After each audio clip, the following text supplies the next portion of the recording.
Thank you, Danny. That was an original. This is a wonderful month for us, those of us who have been working this 12 powers of the soul. It is a month that reminds us of this extraordinary ability that each and every one of us have to create and recreate our lives, our world, and our affairs in a way that work for us. That we have been given this power, and the month of June is the month, if you want to experience anything good, if there's ever a month in the year that you would want to get in the theater of your mind and begin to write and create your script, your movie in the way that you want it to be, it's the month of June. For the month of June is our imagination month. And imagination, as we have been reminded, is the ability to create, to use the mind to shape substance and to bring into our life and life experience that which we desire to see show up and to play out and to be demonstrated. Don't worry about what's going on. Just stay focused on what's happening right now. Imagination. And last week we launched a series entitled Dream Demonstration, Series 2016. And the focus was to give attention to this creative process within the soul, to bring about into our life experiences those things that we desire. In keeping with this idea of dream demonstration, we're focusing today on the unshakable dream. And dream in this context is more than just a surface longing or wishful thinking. It is that deep-seated desire, that longing of the soul to do, to be, to have, to acquire something of significance, something of importance. And when we speak of desire, desire often comes to us in the form of mental images. It's something of that could be, something that's possible. Desire is what motivates us and excites us. Desire is that urge, that craving, that longing for something beyond our seeming physical reach and capabilities. As we were reminded last week, the ultimate purpose in life is to become conscious dreamers, to be conscious of how we are creating and co-creating our reality and our experiences, to be conscious, not as unconscious, not as the dead walking, but to be conscious. You know, it's not just a movie. There are really the dead in consciousness walking amongst us. And they are dead to the realization that their thoughts and their words are creative. We used to teach the children when I taught children on the quest many, many years ago at Unity. We would teach them, we used to sing this song to them, our thoughts are prayers. Be careful of what you're praying. Our thoughts are prayers. Be careful of what you're thinking. Seek a higher consciousness, a state of righteousness, and know that God is always there, always there. How many of you heard that song? Oh, well, very good. You've been to Children's Youth of Unity. And so we're reminded that our thoughts are always creative. And as conscious dreamers, we are working with conscious thoughts. We're conscious of our thoughts and conscious of our ability to create through our speaking and our decreeing of our words. I have a question for you this morning that I would like for you to consider. And the question is, have you ever had a dream or a deep desire? Have you ever had a longing, an idea that you just couldn't shake? I mean, you couldn't shake it loose. It was like it grabbed hold of you and it just would not let you go. Although you tried to put it aside, you tried to bury it, you tried to run from it. Some of you probably came to Hawaii, paradise, trying to get away from it. But you met it here. It found you. It found your address. It got on Google and Siri, and it got you, located you. That idea, that something, that longing, that stirring of the soul that kept nudging and knocking at your door saying, listen, don't forget about me. And maybe it became like Jacob, who wrestled in the sacred text with the angel. It was that he refused to let it go. And maybe your dream has been like the unshakable dream. It grabs hold of you and it refuses to let you go until you say yes to demonstration. Yes to demonstration. And when you see those running from it, say, stop running, because you're going to meet you wherever you go. I take me with me wherever I go, and you take you with you wherever you go. And the consciousness, that which is yours to do, the part of your destiny, it will find you. The rocks cannot hide you. You cannot hide behind the trees. Your destiny will find you. So the unshakable dreams are not your normal, everyday run-of-the-mill dreams. The unshakable dreams drive us out of the mindset of complacency, apathy, and mediocrity. The unshakable dream refuses to allow us to settle for anything less than the best that the universe has to offer us. The unshakable dream keeps telling you, no, you know you can do better. You know you can have better. You know it can get better than this. The unshakable dream says you cannot settle for the crumbs on the floor of the universe, but get up and feast at the table and enjoy the goodness that life has to offer. The unshakable dream refuses to allow you, and people get around you, they won't understand it. They won't understand. They call it perfectionism. Oh, no, it's not perfectionism. Oh, you're just perfectionist. No, you have the unshakable dream that grabs you. It's got a hold of you, and you can't explain it. You just got to keep going until you give it fulfillment. Anybody know what I mean? Well, thank you so very much. It says the unshakable dream, that deep desire that sends us beyond the grips of comfort and thrusts us into the unknown. It's bigger than what we have been able to perceive and conceive. The unshakable dream. The question was once asked of a highly successful businessman, "Sir, how have you done so much in your lifetime?" And the man replied, I have dreamed of the unshakable dream, and I have turned my mind loose to imagine what I want it to do, what I want it to be, and what I want it to acquire. Then I went to bed. I've gone to bed, and I thought about my dreams, that unshakable dream. And in the night, I dreamt about my dreams. And when I awoke in the morning, I saw the way to make my dreams real. And while other people were saying, you can't do that, it's impossible for you, there's no need of expecting that, I was well on my way achieving what I wanted. And Woodrow Wilson, the 28th president of these United States, said, we grow great by dreams. All big men, all big women are dreamers. Any big people in here? Says they see things in the soft haze of a spring day, or in the red fire of a long winter's night. And some of us let these unshakable dreams die, but others nourish and protect them. Nourish them through bad days, through challenging days, through trying days.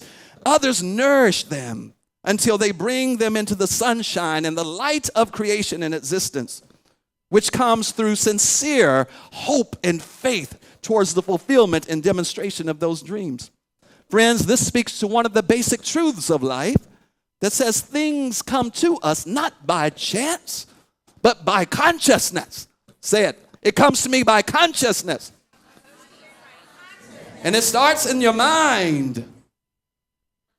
The world in which we live lives within our mind.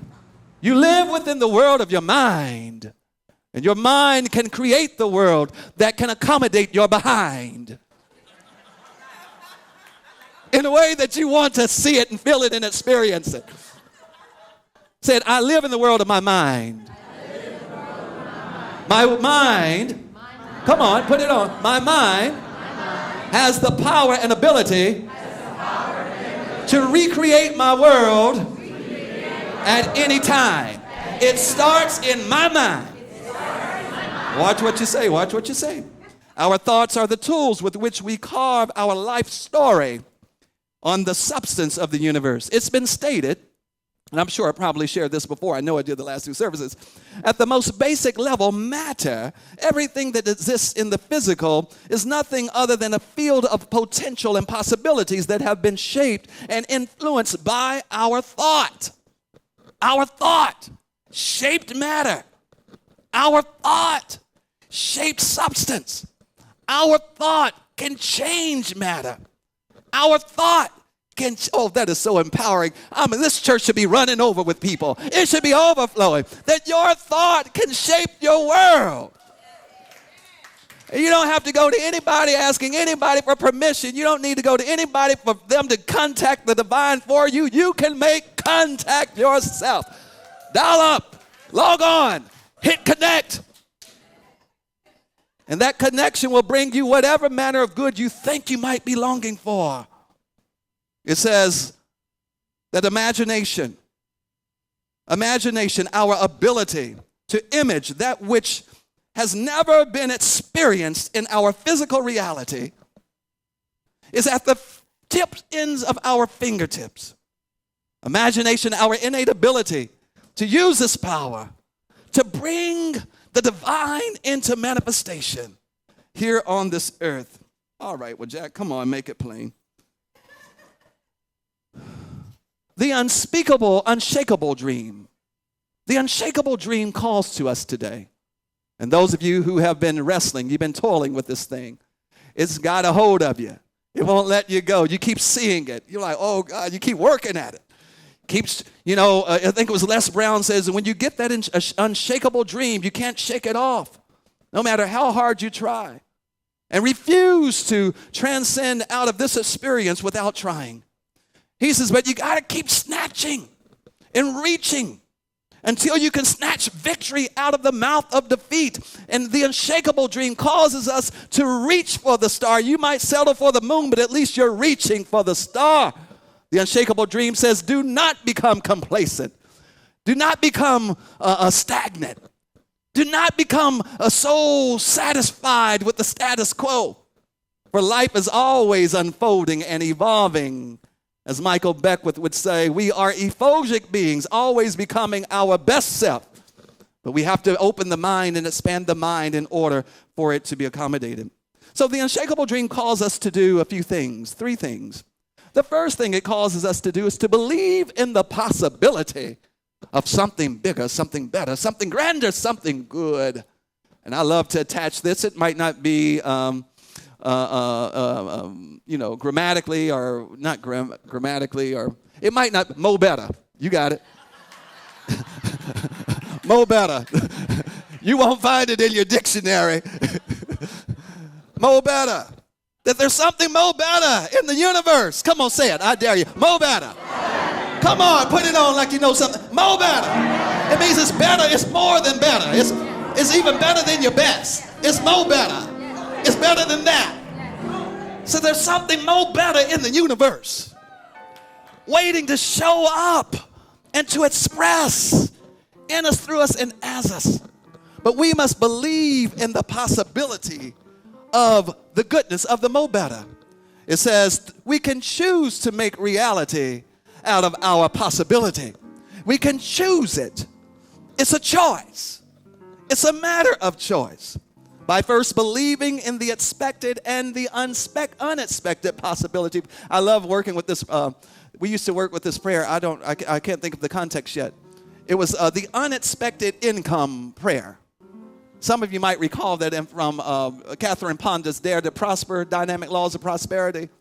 How many of you know what I'm talking about? The unexpected income. It says, I expect, it says, it's a blessing. It says, you can condition the mind to expect expected and unexpected income. Expected and unexpected good. I mean, it's good that you couldn't even expect because the mind hasn't even entertained it, can't even ascertain it. But it's there, it exists. Sacred text says that the mind of God is not like the mind of man. But the mind, the carnal mind, as Paul says, cannot comprehend the things of divine mind, infinite mind, as Ernest Holmes would say. But when the mind of man can stretch, just be willing to believe, be willing to stretch in our belief that goodness is possible. Oh, I wish somebody could stretch today, that more better is possible. Then we stand where God stands, friends. And God stands where all things are always possible. The second thing that unshakable dreams call us to do, is to decide to accept and experience it today. Now, decide means to make up one's mind. Get off the fence. Stop being so fickle in life. Oh, I want it today. Giving the universe mixed signals. Oh, I think I want this. I don't know. I think I want a blue one. No, I'll settle for a red one. Or no, a gold one would do.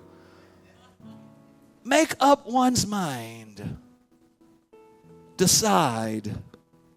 Do not stop at believing that more better or goodness is possible, but decide that you will have it and experience it.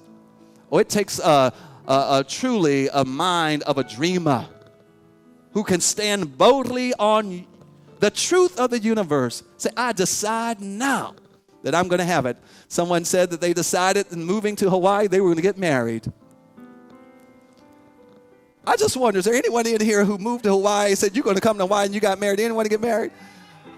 Okay. You decided, you made up your mind. You moved heaven and earth. I mean, they probably didn't even know. They weren't even thinking about marriage. But because you made up your mind, the universe began, as Ernest Holmes says, began to conspire. Says the planets aligned for you because you decided that you're going to say yes to the unshakable dream. You try to shake it off. You try to get rid of it, but you kept seeing that image. And because you said yes to it, by God, it showed up for you. You got to be like Colonel Sanders, who dropped out of the school in the 6th grade. His business failed at the age of 65. With a $103 Social Security check, he took his dream, that unshakable dream of frying chicken now. He decided to take it to the universe and make fried chicken available to everybody. And his business, his franchise, has become a multi-billion-dollar food franchise. Now, how many of you can fry some chicken? Come on, be honest. Probably can fry it better than KFC. But not too many people have attached the possibility, the belief that your fried chicken can draw millions unto you. That's the difference. Say, we got to clothe ourselves. Be willing. Decide that it's going to happen for us. Decide. Decide right now. I'm saying yes to my unshakable dream. You got to decide like Thomas Edison, who failed over 10,000 times before he successfully invented the first long-lasting practical light bulb. 10,000 tries. Some of us try 1 or 2 times. Oh, I didn't do it. It didn't work. 10,000. What if he decided at that 9,999th time that I wouldn't try it again? Thank God for Thomas Edison trying it one more time. The third thing that the unshakable dreams call us to do is to be willing to try it. Give it another try. To be willing to give it another try. Ernest Holmes says in his book, nature obeys us as we first obey it. And our obedience to it is our acceptance of it. How much can we believe? As much as we can believe will be done unto us. To try it one more time. Give it one more try. Reminds me of the story of the guy in the Hebrew Bible. His name was Naaman. And he had a condition. He went to the prophet, the seer, and he asked the prophet for guidance and direction. And the prophet gave him a peculiar response. See, Naaman had an unshakable dream. It was a vision of a different experience for himself. And the prophet says, go and dip yourself 7 times in the muddy waters of the Jordan River. Naaman thought it was a peculiar request, but he decided, when you have nothing else to turn to, when that dream won't let you go, you'll pretty much try anything, right? He goes to the Jordan River, the muddy waters of the Jordan. He dipped in 1 time and came up. There was no change. He says, well, I'll try it again. He dipped in a 2nd time and came up. There was no change. He says, well, a 3rd time, I'll at least try it 3 times. He dipped in once again, came up, and there was no change. And he was about to quit. He was ready to give up. But there on side of the bank, on the riverside, was a little girl who kept saying, Naaman, the prophet said 7 times, you got to keep striking until you snatch victory out of the mouth of defeat. Naaman tried it the 4th time, no change. I don't know who you are. You might be on the 5th time, and there's been no change. Maybe you're on the 6th time, but the promise has been the 7th time. When he dipped the 7th time and came up, the 7th try, the 7th attempt, the 7th effort, he came up and he was a new creation. Friends, it calls us to try it again. Don't give up. The great mystic Howard Thurman was a spiritual mentor of Dr. Martin Luther King Jr. Dr. Thurman was the former dean of the chapels at Howard and Boston universities. And he said this about the unshakable dream. I'm wrapping it up, but I want to give you this. He says, we cannot continue long to live if the dream in the heart has perished. Where there is no dream, life becomes a swamp, a dreary, dead place, and deep within our hearts begins to rot. The dream is the ever-recurring melody in the midst of broken harmony and harsh discords of human conflict. It lives in the inward parts. It is deep within, for as long as a person has a dream in his or her heart, he or she cannot lose the significance of living.